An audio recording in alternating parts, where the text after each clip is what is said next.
Hello, hello. Welcome back to Loki's Librarian. If you are new here, welcome. I am your librarian, Katrina. On Sundays, I do a thing called Books and Booze, where I review a book and mix up a cocktail. This month, we are looking at murder, and since there are 5 Sundays this month, we're starting with historical fiction, making this week's book Sundown at Sunrise, a story of love and murder based on one of the most notorious axe murders in American history by Marty Seifert, or Seifert, I'm not sure how he pronounces his last name. Since that interminable period known as Sober October has come to a successful end, I did not drink for 32 days, actually. I am back to cocktails, making this week's boozy offering a Tequila Sunrise, which is just, it's a tequila sunrise with a punny pronunciation. The other cocktail I found, though, will go much better with next week's book. So a Tequila Sunrise is 2 ounces of tequila, 4 ounces of orange juice, ½ ounce of Grenadine, garnished with an orange slice, and cherry. So let's do this. Historical fiction is exactly what it sounds like. It is fiction. Historical event has fictional elements to it, basically. In this case, the historical event is the horrific axe murder/suicide of an entire family in 1917 in Sunrise, Minnesota, hence the punny name. Tequila Sunrise sounded like a good way to start. Boom. Oh yeah, glad I went with the big glass. But to get to the murder, you have to go back to the beginning, right? I mean, nobody just... There's always a reason. The reason may not make sense to you or me, but it makes sense to the killer as to why things happened. So you have to go back to the beginning, especially in a case where it's a family murder, right? Family murder, family suicide. This was not an unknown quantity, basically. At least I don't think it was. So this story starts in the fall of 1909, when Maud Petrie was getting ready to attend a local dance at the nearest town, which was Redwood Falls, Minnesota. Now what is described is a farming community, right? And there's several small little towns, villages that all more or less rotate around Redwood Falls, Minnesota. Oh yeah, I'm really glad I went with the big one. A smaller glass might not have fit. So she's getting ready to go to a dance, and on the way there, her parents, who are driving her because this is 1909, her parents are wealthy enough to afford a car. Not everybody is, but her parents are. They stop at the local farm, pick up her neighbor Julia Christensen, and off they go. They're going to go to this dance. Now at the dance, Maud meets William Kleeman, and the two of them are instantly smitten with each other and would begin courting each other right away. And William, did I say ½ ounce of Grenadine? William, goes out of his way to make sure he is a viable prospect for young Maud. He had been working as a farm laborer at another farm. He goes and he buys his first horse team so that he has a way to pick Maud up and date her. Let's see if I can do this right. Yeah. There you go. Pour it around the outside of the cup and you get a sunrise effect. That's kind of cool. I think I did it right. So he's buying his first horses and buggy, and then eventually he buys his own car, which was actually a Sears model. Sears way back in the day, you could buy literally houses and apparently cars you could just assemble in the train depot, which is what he did. And that was kind of an interesting bit of his... I don't know that Kleeman himself actually did all of this, but these are historical snippets that the author chose to include. You could buy a car from Sears Roebuck, it would be shipped to the train station, you'd assemble it there. And so that's what the author did, which kind of gives you a slice of life of what it might have been like in the early 20th century in Minnesota. So the two of them are dating, and within a year, they're married. Just about a year later, right? They married on September 10th, 1910, and would immediately get pregnant. Like, they went on their honeymoon, and by the time they returned, Maud was pregnant with their first child, which, many felicitations, right? Good for her. And Maud would deliver their first child, Gladys Alice Kleeman, on June 12th, 1911. Let's try this. Well, I'm never one for tequila anyways, but apparently not drinking for a month has reinvigorated the palate, and...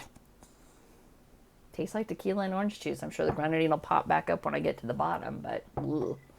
The couple initially lived at an additional house that was on the Petrie family farm. The Petrie family were renting the farm.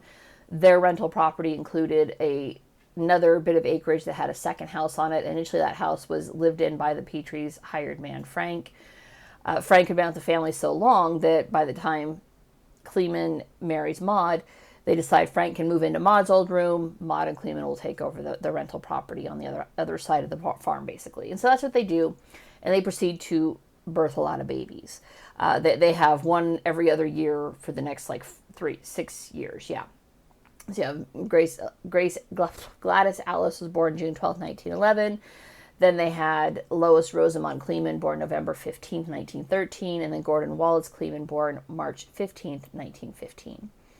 So this family is rapidly growing, and they need a bigger house. All right, it's a little two-bedroom house they had been renting. They need something that's going to give them room to grow with all of their children. And accordingly, they locate another farm for rent in Sunrise, Minnesota, and they move onto the property in 1916. And shortly after they move on, Maud is pregnant again, right? Every other year. She had 1911, 13, 15. She's going to give birth in 1917. Shortly after they move in, William is approached by the local school board about boarding a new teacher for the following year, for which he would be paid a stipend. It was $19, I think it was per month, not for the year. So for $19 a month, good money back then, right? He can board this teacher. The Sunrise farm is literally located just across the road from the school to house, so it made sense for him to be the first pick for the school board to board her. And their oldest daughter would be going to that school anyway, so yeah, perfect, right? She's 6. Let's do it. Let's get her in. Let's get the teacher there. She can start tutoring the kids at home. That'll be part of her duties. No problem. And they're all basically getting along. And for the record, all right, I know people are like, what? This is some bullshit. No. Back then it wasn't. It'd be some bullshit now, hey, will you board the teacher at your house? No, I will not. But back then it was perfectly reasonable. It was not at all unusual to have a teacher board with a family during the school year, or even rotate which family they boarded with during the school year. It was not unusual for teachers' contracts to include a moral turpitude clause, which teacher Mary Snellings did in the book. Also, for the record, historically there was a teacher boarding with them. Her name was not Mary Snelling. I found it online while trying to see which parts were fiction and which parts were fact. I'm guessing he changed the name to protect the innocent because author Marty Seifert broadly hints at inappropriate relations between William and Mary as being a possible part of Kleeman's motivation. Such relations would absolutely violate any moral turpitude clause, moral turpitude meaning, quote, an act or behavior that gravely violates the sentiment or accepted standard within a community. Since this was a highly Christian community, sleeping with a married man would definitely be seen as violating an accepted standard of the community. Should have started with something not a tequila cocktail. I really don't like tequila. Not my first pick. Now, on February 7th, 1917, the littlest one, Rosadell, I think is Elaine Kleeman, was born. So now the family has 4 children, Maud and William, and their boarder, Mary Snelling. Seifert does not indicate if the inappropriate relations were an ongoing affair or a one-time deal which occurred during one of Maud's many trips with the children to visit her family. Apparently, and that would have happened before she gave birth, because once you give birth, you're basically just in recovery, right? So sometime in November, December, he highlights a trip that Maud took with the 3 children while pregnant to go visit her father and mother for the weekend, with the indication that William would join them on Sunday to bring the whole family back. I'm going to circle back to that. What the Marty Seifert, I don't know if it's Seifert or Seifert, I really should have looked that up. What the author does, he paints a picture throughout the entire book that there's something just off about William Kleeman. He's perfectly charming. He's a bit of a rogue, a bit of a flirt. While Maud was head over heels with him from the first moment they met, her mother, Clara, who usually championed whatever Maud wanted to do, was not. She thought William was just a little too slick, a little too flirty. He kind of made her uncomfortable. Maud's father, Henry, was a little more blasé about it. He's like, Maud's going to do what she wants to do. We might as well support her, basically. So the rest of the family should just get with the program. Now, the family's hired man, Frank, just didn't like straight out. But then again, Frank also had a bit of a crush on Maud forever, right? So he was unlikely to think that anybody was good enough for the woman that he loved. And that's fair, right? Beyond the Petries, the author makes a thing about how animals in general don't like William unless the animal is all black. In fact, William will only buy an animal if it's all black, so all black cows, all black horses. His dog is all black. I think that's more about symbolism. All right, not that the animals themselves are bad, but more like their external darkness reflects the internal darkness that was the soul of William Kleeman. That's kind of the sense I got.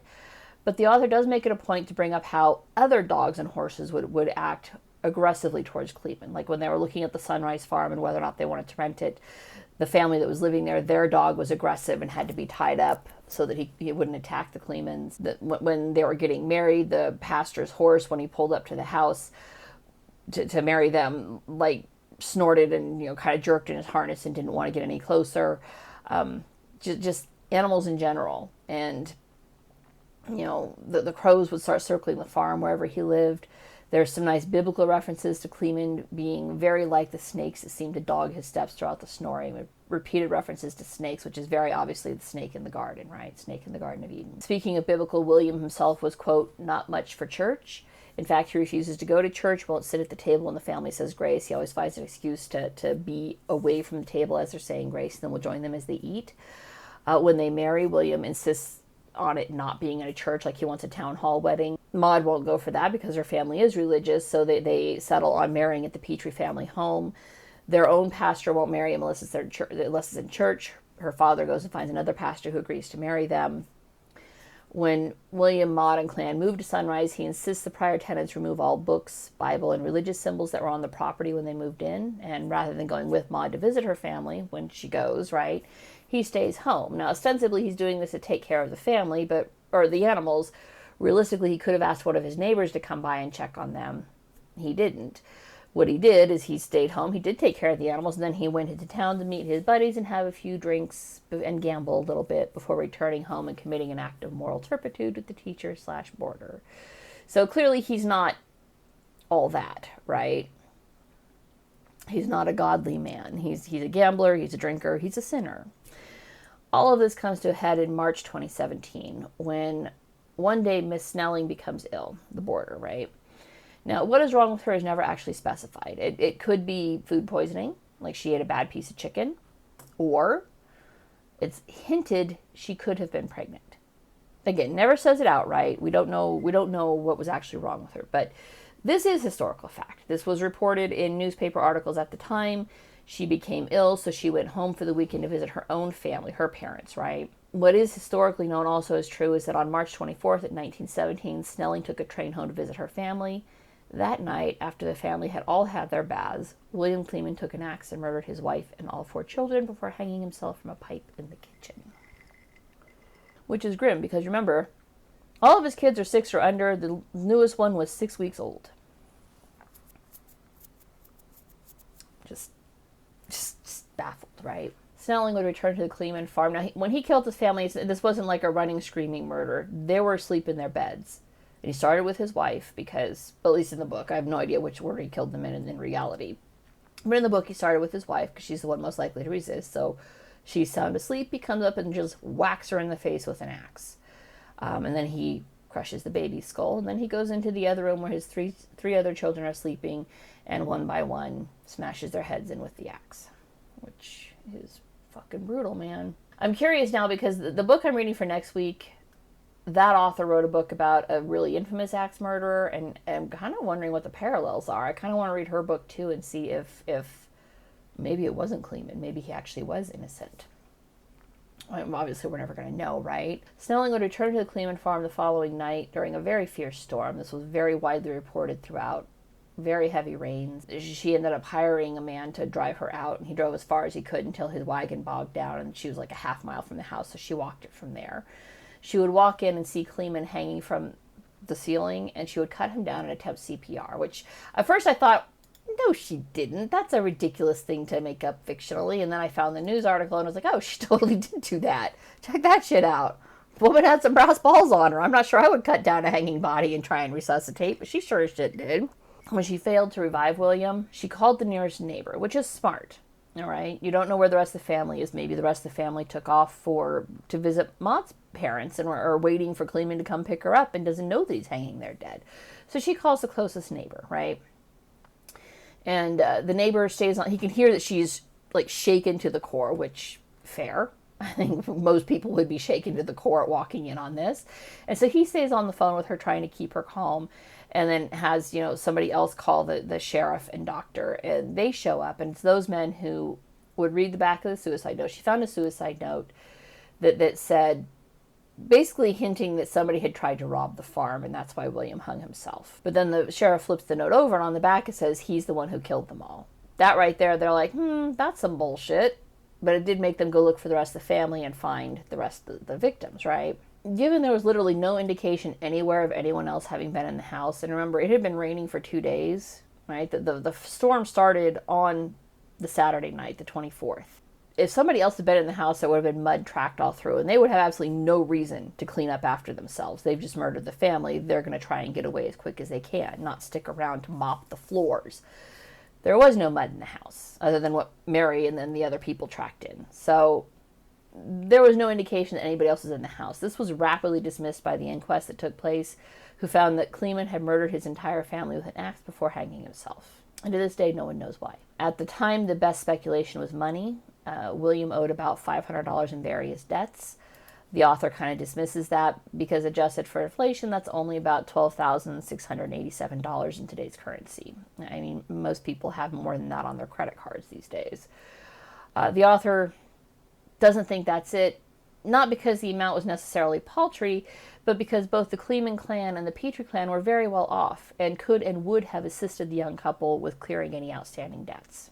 And it would have been awkward and maybe a little humiliating for William, but hey, maybe that would also be a lesson learned for William, right? I think this is why Seifert floated the possibility of an affair between, and again, only broadly hinted at an extramarital baby. All right, he didn't actually say that she was pregnant. If there was one, Snelling either miscarried or the baby did not long survive birth because there was no birth record. And again, I'm calling her Snelling because that's what the author called her. Her name was something else.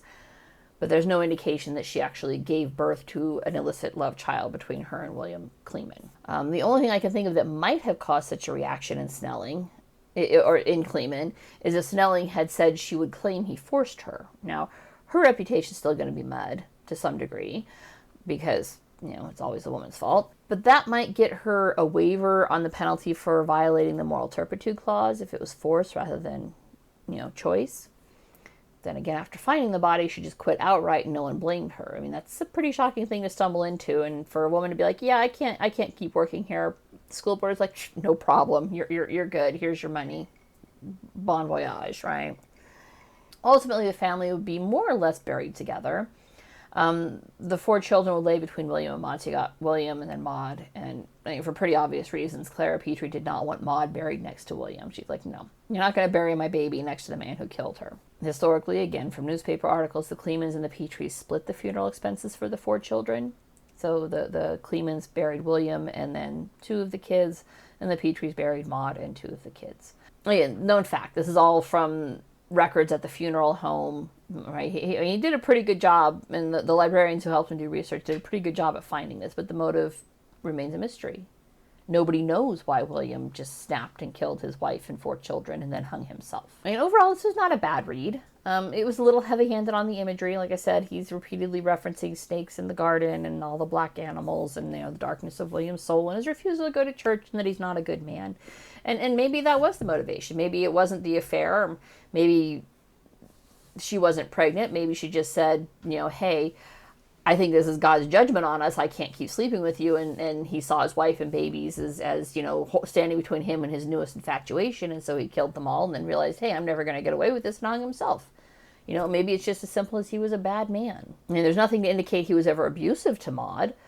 At least nothing in this book. I mean, for all we know, he was beating her night and day and then just lost his mind one day and up and killed them all. Again, we're never going to know. This is a 100-year-old mystery at this point. The dialogue was a little rough.